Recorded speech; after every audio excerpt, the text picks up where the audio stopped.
प्रणाम, शनि राजा को प्रणाम। शनि साधिका डॉक्टर विभाश्री दीदी जी का संक्षिप्त परिचय। श्री शनीश्वर तीर्थ क्षेत्र शनि आश्रम चिकल थाना छत्रपति संभाजी नगर महाराष्ट्र की आप संस्थापिका हैं। आपके इस शनि आश्रम में ही 24, 25, 26 जून 2023 को एक भव्य पंचतत्व महोत्सव पंच महाभूत लोकोत्सव का आयोजन हुआ था। पंचतत्वों की सुरक्षा और संतुलन के माध्यम से जीवन रक्षा के लिए इन पंचतत्व महोत्सव में राष्ट्रीय संत सम्मेलन का आयोजन हुआ। इस आयोजन के प्रथम दिन का दीप प्रज्वलन अनेक महामंडलेश्वरों पीठाधीश्वरों ने मिलकर किया। संपूर्ण कार्यक्रम का आयोजन और संचालन प्रसिद्ध एस्ट्रोलॉजर साधिका डॉक्टर विभाश्री दीदी जी ने ही किया, जिनके व्यक्तिगत निमंत्रण पर भारत के अनेक राज्यों से 100 से भी अधिक संत महात्मा सद्गुरु आध्यात्म शिरोमणि श्री शनि आश्रम छत्रपति संभाजी नगर महाराष्ट्र की पावन भूमि के संत सम्मेलन में पधारे थे और पूरे महाराष्ट्र क्षेत्र से भी लगभग 500 संत महात्माओं प्रवक्ताओं विद्वानों ने भी इस आयोजन में भागीदारी निभाई और प्रमुख वक्ताओं ने अपने अपने उद्बोधन से लोगों को मंत्रमुग्ध भी किया, जिसमें कोल्हापुर महाराष्ट्र के कनेरी मठ के पीठाधीश्वर स्वामी अदृश्य काट सिद्धेश्वर स्वामी जी, अखिल भारतीय गोसेवा संघ रायपुर छत्तीसगढ़ के प्रमुख दूधाधिधारी मठ के मठाधीश महामंडलेश्वर श्री राजेश्वरी महंत श्री राम सुंदर दास जी महाराज प्रमुख थे। साथ ही बीजेपी के राष्ट्रीय प्रवक्ता श्री सुधांशु त्रिवेदी और नारी रत्न राजेश्वरी मोदी उर्फ राज दीदी नारायण रैकी सत्संग परिवार मुंबई ने अपनी ओजस्वी मोटिवेशनल वाणी से सभी को मंत्रमुग्ध किया। 3 दिनों में 30 से अधिक वक्ताओं को सुनने का सौभाग्य मिला। शनि साधिका डॉक्टर विभाश्री दीदी जी के द्वारा संचालित इस राष्ट्रीय संत सम्मेलन की ज्ञानवर्धक झलकियां शनि साधिका दीदी जी के ही ज्ञानवर्धक कार्यक्रम सुभारती टीवी के सुभारती संवाद साधिका डॉक्टर विभाश्री दीदी जी के साथ कार्यक्रम का महत्वपूर्ण हिस्सा भी बनी। इस पूरे 3 दिवसीय संत सम्मेलन में साधिका डॉक्टर विभाश्री दीदी जी की सुपुत्री अभिनेत्री विभूति शर्मा जी ने अपना महत्वपूर्ण योगदान दिया और सभी संत महात्माओं अतिथियों की स्वागत व्यवस्था को संभाला। आज हम आपको कुछ नई मुद्राएं सिखाने जा रहे हैं। ऐसी मुद्राएं जो प्रतिदिन करने से जो भी परेशानी चल रही है उससे मुक्ति पा सकते हैं। आपने देखा कि जब हम अंगूठे से इस तर्जनी उंगली को टच करते हैं, यानी अग्नि से जब वायु को टच करते हैं, अंगूठा यानी अग्नि, तर्जनी उंगली यानी वायु, जब अंगूठे से वायु को टच करते हैं तो ये ज्ञान मुद्रा बन जाती है। शुरुआत हमारी मुद्राओं की ज्ञान मुद्रा और ध्यान मुद्रा से ही होती है। तो हम बात कर रहे थे ज्ञान मुद्रा की। हमारी मुद्राओं की जो शुरुआत है वो ज्ञान मुद्रा और ध्यान मुद्रा से हुआ करती है। तो जैसे अभी आपने जाना कि यह जो हमारा अंगूठा है ये अग्नि तत्व है, यह जो उंगली है ये वायु तत्व है। जब हम वायु तत्व को अग्नि तत्व से मिलाते हैं तो वह ज्ञान मुद्रा कहलाती है। जैसा इसका नाम है और वैसा ही इसका काम है। ज्ञान का संबंध हमारी बुद्धि, विवेक और हमारे ब्रेन से है। यदि हम ये ज्ञान मुद्रा बनाने का अभ्यास प्रतिदिन करते रहते हैं तो हमारी बुद्धि का विकास होता है, स्मरण शक्ति बढ़ती है और न जाने कितने प्रकार के मानसिक रोग दूर होते हैं। जब तक हम ज्ञान मुद्रा बनाते नहीं तब तक हमारा किसी भी विषय में ध्यान एकाग्र भी नहीं होता। इसीलिए स्टूडेंट के लिए, इसीलिए साधकों के लिए बहुत ज़रूरी है कि अधिक से अधिक वो ज्ञान मुद्रा का अभ्यास करें। ज्ञान मुद्रा का जितनी देर तक अभ्यास किया जाएगा वह हमारे ब्रेन को उतनी ही अच्छी सफलता का संकेत देता है। आपने देखा होगा जितने भी साधक हैं अधिकतर ज्ञान मुद्रा में ही बैठते हैं। दूसरी हमारी मुद्रा की शुरुआत होती है ज्ञान मुद्रा के बाद ध्यान मुद्रा। आपने महावीर स्वामी को देखा होगा, आपने गौतम बुद्ध को देखा होगा कि वो ध्यान में बैठे रहते हैं। लेफ्ट हैंड को इस तरह से रखने से और उस पर राइट हैंड को इस तरह रखने से हम ध्यान मुद्रा में बैठ जाते हैं। ये प्रक्रिया हमें ध्यान की ओर ले जाती है और जैसे जैसे समय आधा घंटे के ऊपर होता चला जाता है, वैसे वैसे मन एकदम एकाग्र होता चला जाता है। इधर उधर भागने वाला मन एक जगह आ जाता है और हम इतने अच्छे तरीके से अपनी साधना कर सकते हैं, उपासना कर सकते हैं, ध्यान लगा सकते हैं कि जिसको कभी ध्यान लगाने की आदत भी नहीं होगी वह भी एकाग्र होकर ध्यान में सफलता प्राप्त कर सकता है। यह ध्यान मुद्रा हमारे शरीर के कई प्रकार के रोगों पर काम करती है और मन को तो प्रबल बनाती ही है, आत्मविश्वास बढ़ाती है, कॉन्फिडेंस बढ़ाती है, मन को शांति देती है और मन को स्थिरता प्रदान करती है। इसलिए ध्यान मुद्रा उन लोगों के लिए बहुत ज़रूरी है जिनको अपने मन के ऊपर नियंत्रण करना है, जिनका मन बहुत चंचल है और जिनका मन कहीं ऐसी जगह पर लगा हुआ है जो उनके दुख का कारण बना हुआ है।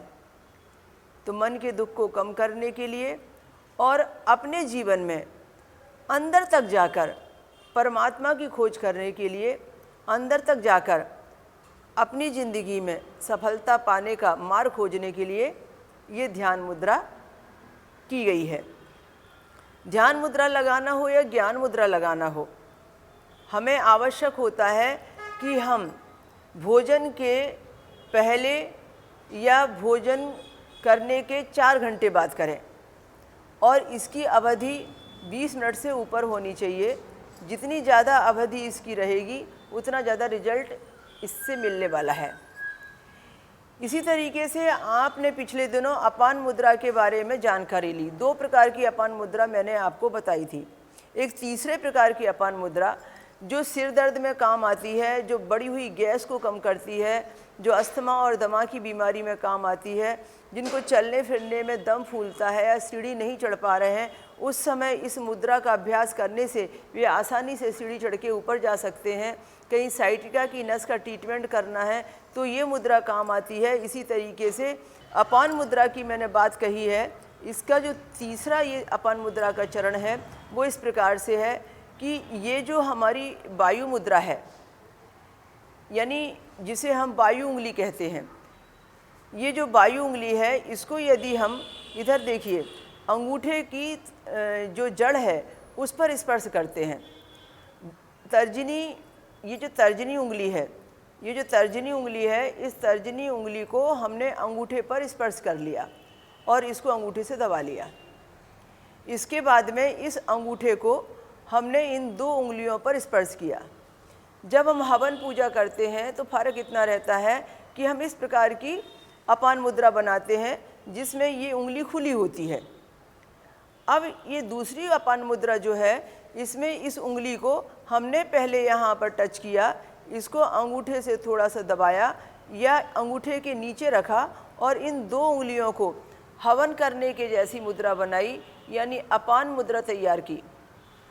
इस तरीके से आपने देखा ये छोटी उंगली को हमने टच नहीं किया और अंगूठे को हमने इन 2 उंगलियों से स्पर्श किया और ये तर्जनी उंगली को अंगूठे की जड़ में लेकर आए। इस तरीके से यदि आप 1 घंटा बैठने का अभ्यास करते हैं, दिन में आधा घंटा 2 बार 3 बार भी बैठते हैं, तो आपको ऐसा लगेगा जो परमानेंट सिर दर्द था वो धीरे धीरे धीरे धीरे अब कम बार होता है, पहले जैसा नहीं होता है। जब आप सीढ़ी चढ़ने वाले हों और सीढ़ी चढ़ने की हिम्मत ना हो रही हो तो 20 मिनट के लिए ये मुद्रा बना के दोनों हाथों में ये मुद्रा बना के बैठ जाइए, तो फिर आपको ऐसा लगेगा कि अब आपके अंदर में वो एनर्जी आ गई है कि आप सीढ़ी चढ़ के जा सकते हैं। एक बात मुद्रा में याद रखना है कि यदि हम लेफ़्ट हैंड का मुद्रा में इस्तेमाल करते हैं तो राइट में असर दिखाती है और राइट में यदि इस्तेमाल करते हैं तो लेफ़्ट में असर दिखाती है। इसलिए यदि कोई तकलीफ़ आपको राइट में होने वाली है तो लेफ़्ट हैंड की मुद्रा इस्तेमाल कीजिए, यदि लेफ़्ट में होने वाली है तो राइट हैंड की मुद्रा को इस्तेमाल कीजिए। इस तरीके से आप देखेंगे कि आपका असर उस दूसरी दिशा में, दूसरे साइड में होना चालू हो जाएगा। जितनी ज़्यादा बार हम इस मुद्रा को अभ्यास में लाते हैं और बार बार करते हैं और हर दिन करते हैं, तो जिस तरीके से योगा करने से लाभ होता है, एक्सरसाइज करने से लाभ होता है, वॉक करने से लाभ होता है, प्राणायाम करने से लाभ होता है, उसी प्रकार से उसी प्रकार से ये मुद्राएं काम करती हैं। पहले ऋषि मुनि हमेशा मुद्राओं का ही अभ्यास किया करते थे।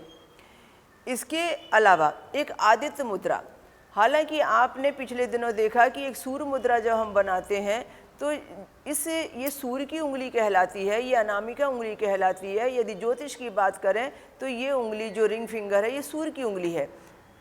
हम इसे तत्वों की बात करें तो पृथ्वी उंगली कहते हैं, ये पृथ्वी का तत्व है। और जब हम अंगूठे से इस पृथ्वी तत्व को टच करते हैं या हम इस सूर्य उंगली को अंगूठे से टच करते हैं तो ये सूर्य मुद्रा कहलाती है।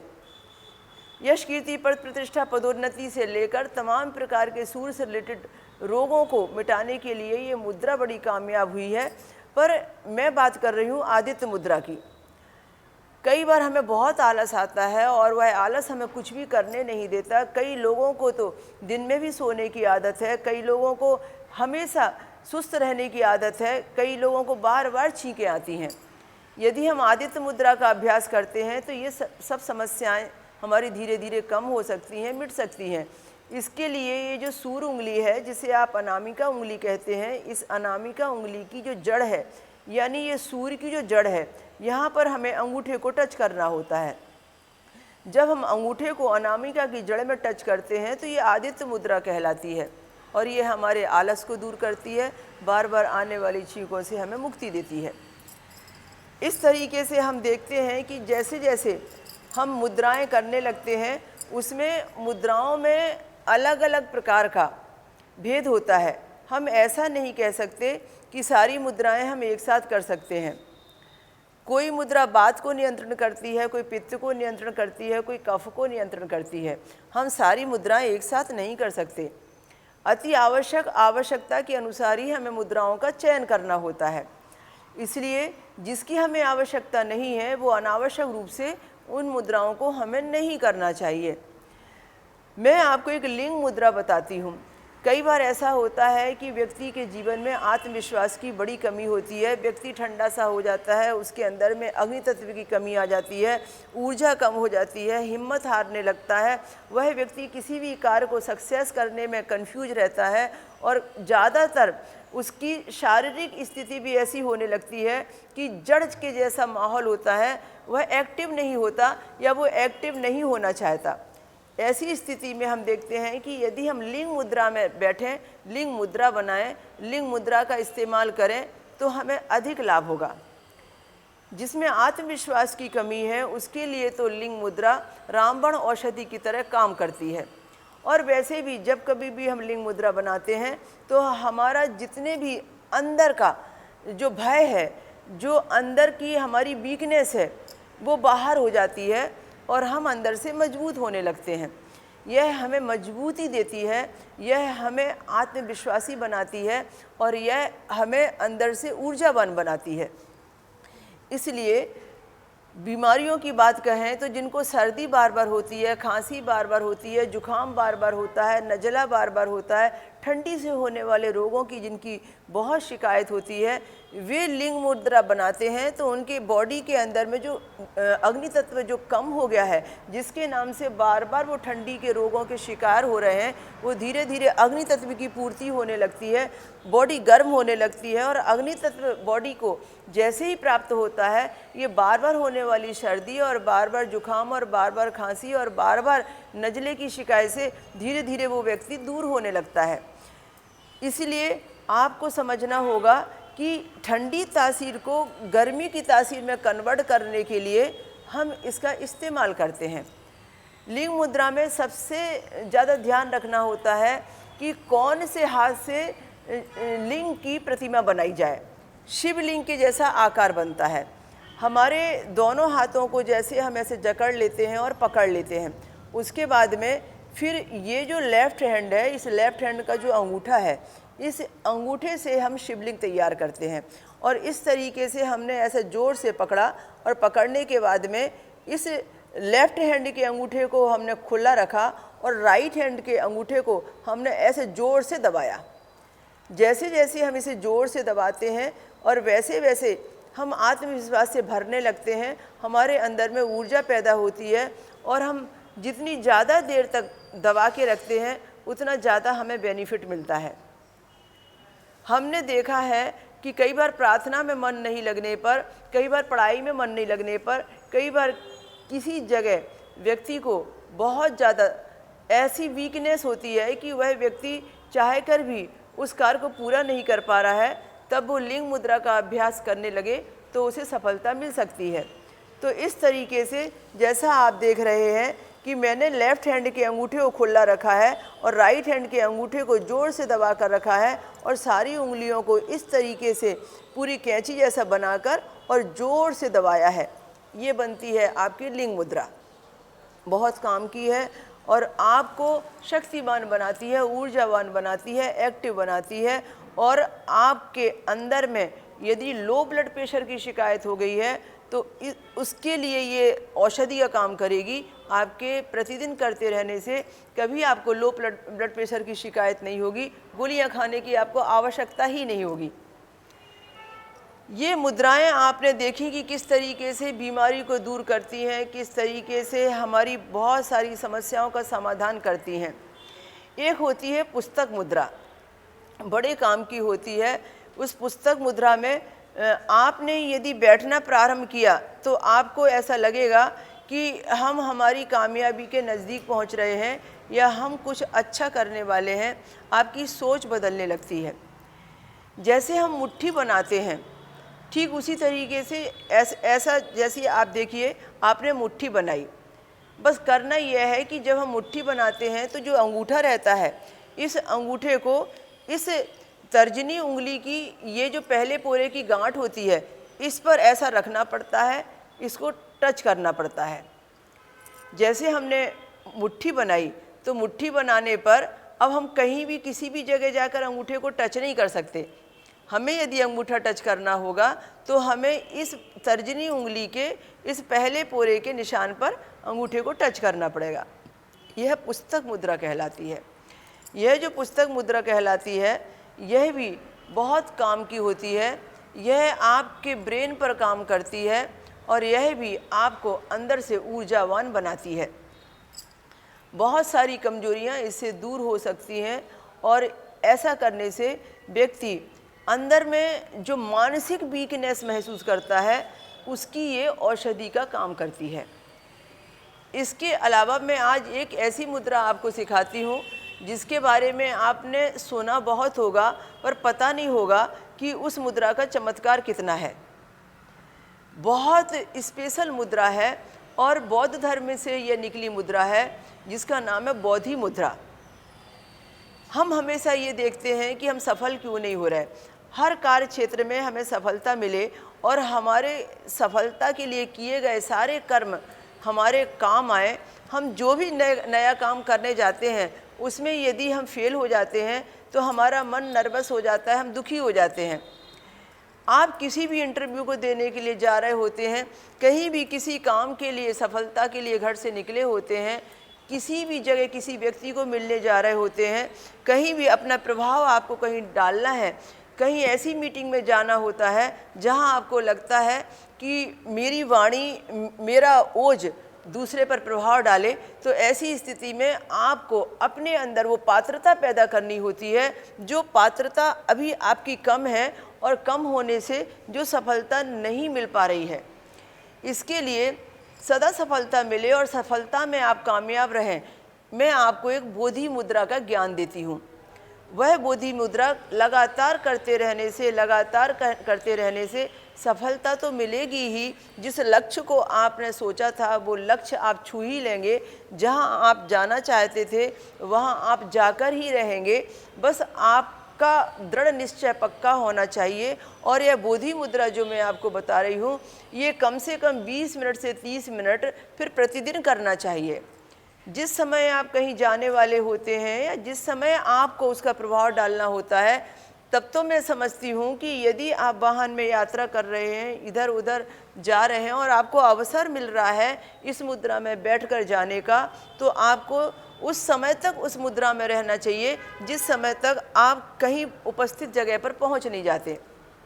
यह हम पर निर्भर करता है कि हम कितना ज़्यादा इस्तेमाल करते हैं, कितना इस्तेमाल करते हैं और किस समय उसका इस्तेमाल करते हैं। जैसे जैसे अवसर मिले वैसा वैसा उसका लाभ उठाना चाहिए। अब इस मुद्रा में क्या करना है कि हमें ये देखिए पूरी उंगलियों को इस तरीके से जकड़ना है। ये सारी उंगलियां हमने एक के साथ एक ऐसे कैंची जैसी बनाई, जैसे लिंग मुद्रा में आपने सीखा था। अब हमें ये सारी उंगलियों को बनाने के बाद में ऐसे पहले मुट्ठी बंद करनी है, यानी हाथों को जकड़ लेना है। जैसे हमने दोनों हाथों को ऐसा पैक किया, पैक करने के बाद में अब हमने ऐसा बंद कर लिया। अब ये दोनों हाथों की तर्जनी उंगली को खोल दीजिए। दोनों हाथों की यदि हम तर्जनी उंगली को खोल देते हैं तो आप देखेंगे कि दोनों हाथों की तर्जनी उंगली की जो दिशा है वो आपकी तरफ हो गई है, लोगों की तरफ हो गई है। अब आपको ये डिसाइड करना है कि इस बोधि मुद्रा से आप चाहते क्या हैं। ये बोधि मुद्रा उसको वही देती है जो उससे व्यक्ति चाहता है, पर इस बोधि मुद्रा से निगेटिव और पॉजिटिव दोनों चीज़ों की उपलब्धि होती है। यदि इसको हम पॉजिटिव उपलब्धि में लाना चाहते हैं तो जैसे मैं आपकी तरफ ये मुद्रा कर रही हूँ, उसी तरीके से आप ऐसे सामने की तरफ ये मुद्रा करेंगे तो आपको ये बोधि मुद्रा का पॉजिटिव रिजल्ट मिलेगा, सफलता के लिए रिजल्ट मिलेगा, कामयाबी के लिए रिजल्ट मिलेगा, लक्ष्य को छूने के लिए रिजल्ट मिलेगा। यदि हम सामने बैठे हम हमारे आँखों के सामने में, हम सीधा स्ट्रेट सामने में, जहाँ हम शून्य कह सकते हैं, ना आकाश की तरफ ना पृथ्वी की तरफ, हम शून्य की तरफ इशारा कर रहे हैं, ये ओरिजिनल बोधि मुद्रा आपको कामयाबी के शिखर पर ले जाने के लिए है। आप जो चीज़ सोच रहे होते हैं उसको पाने के लिए आपका हठ योग बना होता है और आप बोधि मुद्रा में बैठे होते हैं। ये बोधि मुद्रा आपको वहाँ तक पहुँचाने में मदद करती है जिस जगह पर आप पहुँचना चाहते हैं।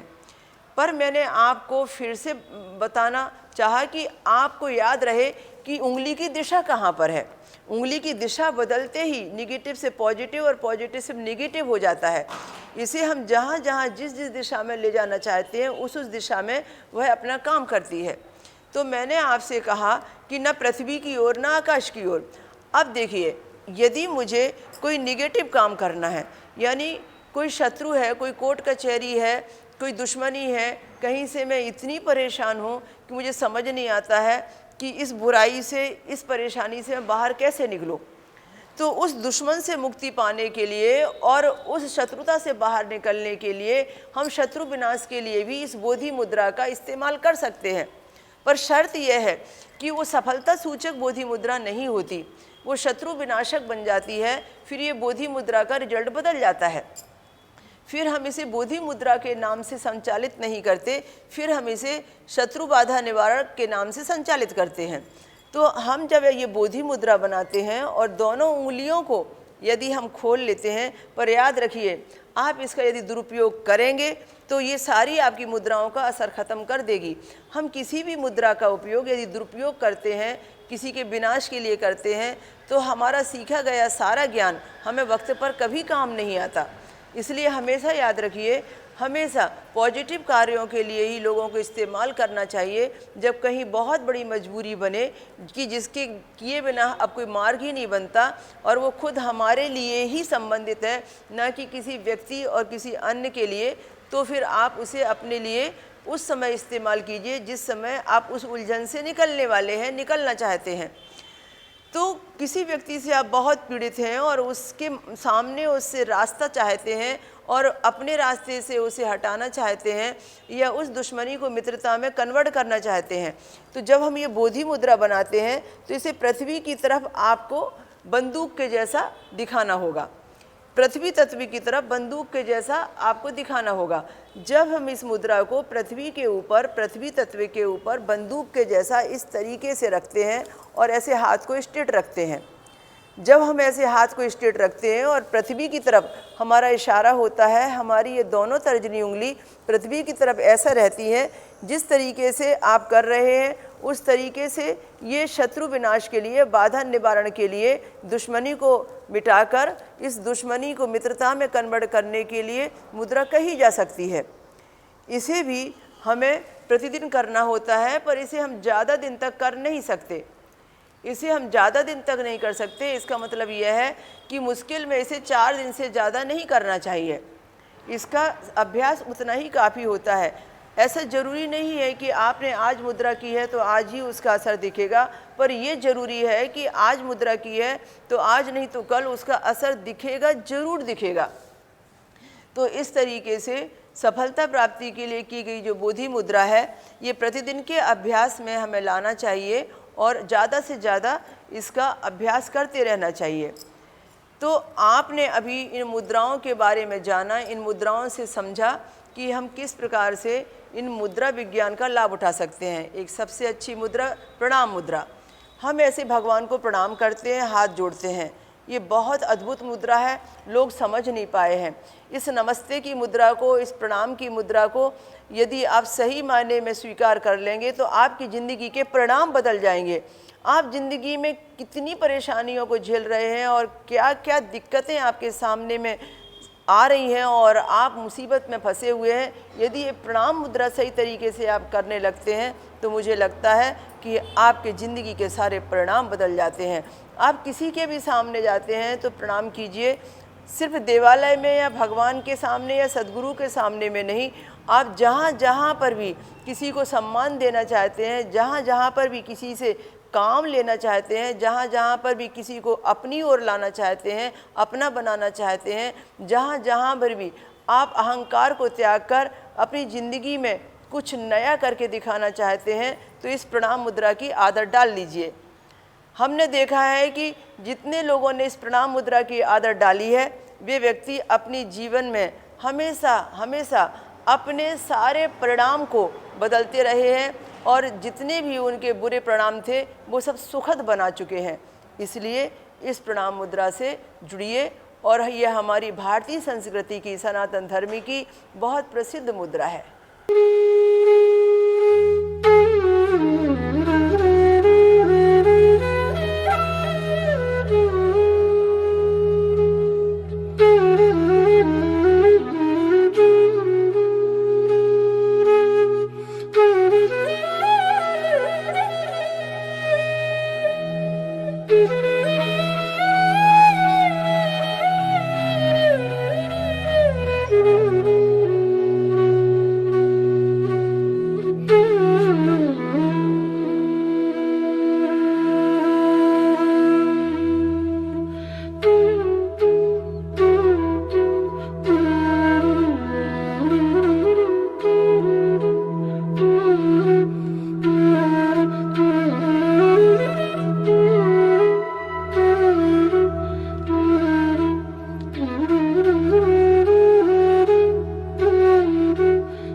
शनि राजा को प्रणाम।